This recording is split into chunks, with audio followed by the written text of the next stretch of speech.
Hi, so I'm Dr. Samniqueka Halsey. I'm an assistant professor of ecosystem health in the School of Natural Resources at the University of Missouri, and I'm a computational ecologist where I use modeling methods to help understand the mechanisms that we see in reality.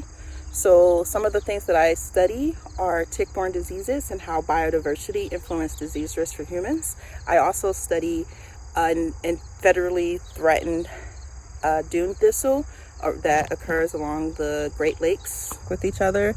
I've pretty much been interested my entire life, from doing science fair projects in middle school and just doing very well in my science classes. And then when I got to college and took an ecology course and was exposed to field work and going out and collecting data, I just totally fell in love with it. So I became an ecologist because I do like to go outside and conduct field work. And then go back into the lab and look at the data and try to find meaning to it. One of the reasons I became a professor is because I'm able to teach others how to do science as well as doing research and then serving as a mentor.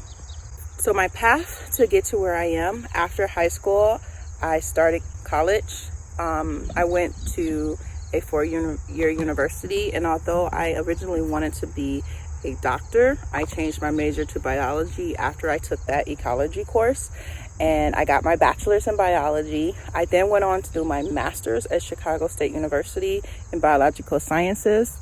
I worked for a year as a research intern, and then I went and did my PhD at the University of Illinois.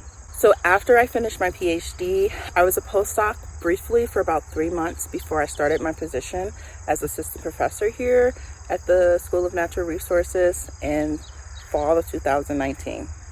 Some of my hobbies outside of science is I love reading sci-fi, paranormal, romance books, so about vampires and werewolves and mages and magic. I also like powerlifting, so I can squat over 300 pounds, deadlift over 300 pounds, and bench press 185. I also like traveling, just going on road trips and then going to the beach.